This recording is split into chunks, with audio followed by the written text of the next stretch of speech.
choisi la vie, un désir insatiable de la paternité de Dieu.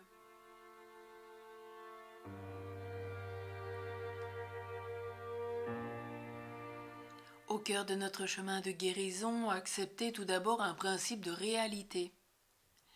Il est important de prendre conscience qu'à travers l'exigence légitime d'une authentique paternité, s'exprime ce désir insatiable, celui de la paternité de Dieu, que nous cherchons à travers celle de nos pères charnels.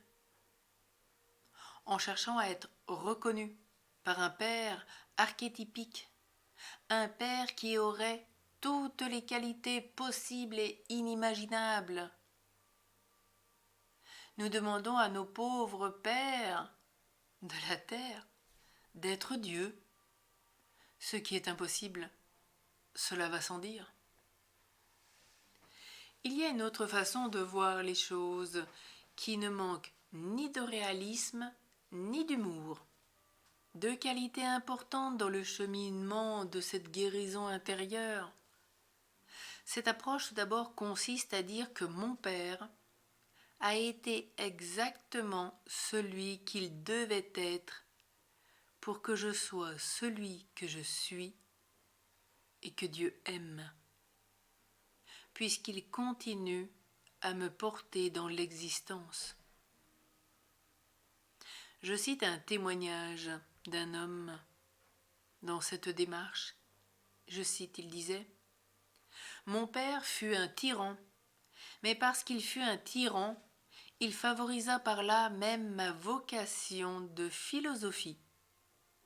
La tyrannie paternelle, en me privant des joies de l'extériorité, me fit me retirer en moi-même, y découvrir les joies sévères de la réflexion. Je dois, pour une part, à cette tyrannie de m'être reconnu philosophe. Mon père fut exactement celui qu'il me fallait pour devenir celui que je suis. Car s'il enchaînait mon comportement, il ne me liait mentalement, moralement et spirituellement par aucune chaîne, fût-ce celle de la gratitude et de l'affection, sentiments qui, certes, étaient les miens et très profonds, mais qui n'entraient dans aucun échange. Mon père fut parfait pour moi. Était-il le Père parfait? Alors oui, aujourd'hui, demandons la grâce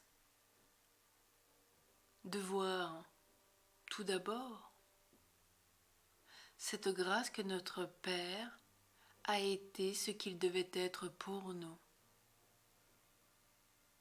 A-t-on simplement pu découvrir, comme ce monsieur, sa grâce de philosophe? Découvrir que par notre vécu, cette relation, tout ce qui a pu être déployé dans les talents comme dans les disgrâces,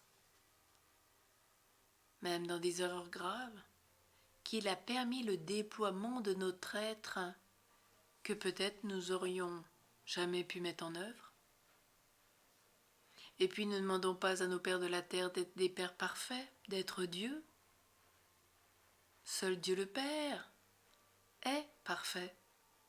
Et nous devons être parfaits comme notre Père céleste est parfait.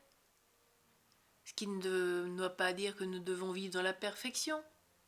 Non. C'est-à-dire être parfait, c'est faire par le Père, faire toute chose par le Fils en Jésus, faire toute chose par l'Esprit Saint, ni par puissance, ni par force, mais par la grâce de la Sainte Trinité en nous et autour de nous.